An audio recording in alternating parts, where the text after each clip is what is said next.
একাত্তরের মার্চের ঘটনাক্রমে মুক্তিকামী জনতা নিশ্চিত হয়েছিল সশস্ত্র যুদ্ধ করেই স্বাধীন করতে হবে দেশ। এজন্য যুদ্ধ প্রস্তুতিও শুরু করেছিলেন ছাত্ররা। ঢাকা বিশ্ববিদ্যালয়ের ছাত্রদের অনেকেই গ্রামে ফিরে গিয়ে সেখানে প্রস্তুতি শুরু করেন। ঢাকার তরুণরাও অস্ত্র সংগ্রহ করে প্রস্তুতি নেন। এরই মধ্যে ২৫ মার্চের কাল রাতে পাকিস্তানি হানাদার বাহিনী শুরু করে ইতিহাসের বর্বর হত্যাযজ্ঞ। প্রতিরোধ শুরু করে মুক্তিকামী জনতা। দুই বীর মুক্তিযোদ্ধার বয়ানে একাত্তরের উত্তাল মার্চের কথা জানাচ্ছেন শাকিল হাসান।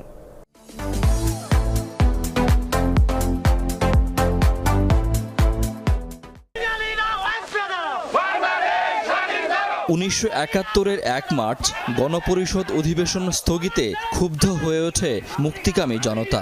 প্রতিবাদে চলে হরতাল, অবরোধ আর মিছিল। ৭ই মার্চ রেসকোর্স ময়দানে ভাষণ দেন বঙ্গবন্ধু। ছাত্রনেতাদের কাছে বার্তা পরিষ্কার হয়ে ওঠে, তোমাদের যা কিছু আছে তাই নিয়ে প্রস্তুত থাকো। শাহজাহান সিরাজ ৭ই মার্চ আসলেন।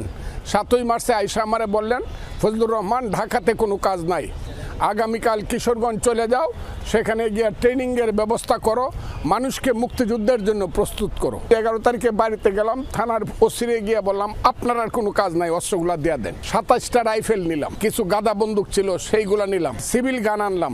৩০০ থেকে ৩৫০ ছাত্র যুবক আমরা ইটনার মীরাকান্দির মাঠ বলে, যেটা ফুটবল খেলার মাঠ ছিল, সেই মাঠে ট্রেনিং দেওয়া শুরু করলাম ২৬শে মার্চ পর্যন্ত।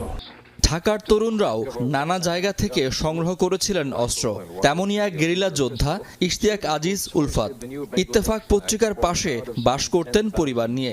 প্রত্যক্ষ করেছেন ২৫ মার্চে পাকিস্তানি বাহিনীর নারকীয় হত্যাযজ্ঞ। ইত্তেফাক অফিসের ভিতরে উকি মেরে আমরা দেখলাম ২০-২৫টা লাশ পড়ে আছে।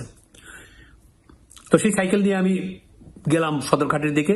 পথে যেতে যেতে একটা গেটের সামনে একটা বাচ্চাকে দেখলাম, গেটের তল দিয়ে ওর মাথাটা ঢুকিয়েছে।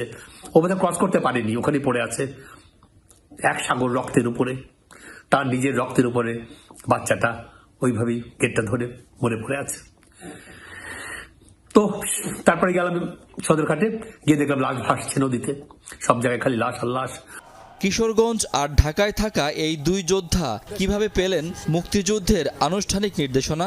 ভোর ৫টার সময় এই কাগজটা আসছে, অপারেটর সাহেব একটা কাগজ আমার কাছে দিল। এই কাগজে লেখা, আমি বাংলাদেশের স্বাধীনতা ঘোষণা করলাম, যে যে অবস্থানে আছেন সেই অবস্থান থেকে যুদ্ধ শুরু করুন, আপনাদেরই শেখ মুজিবুর রহমান।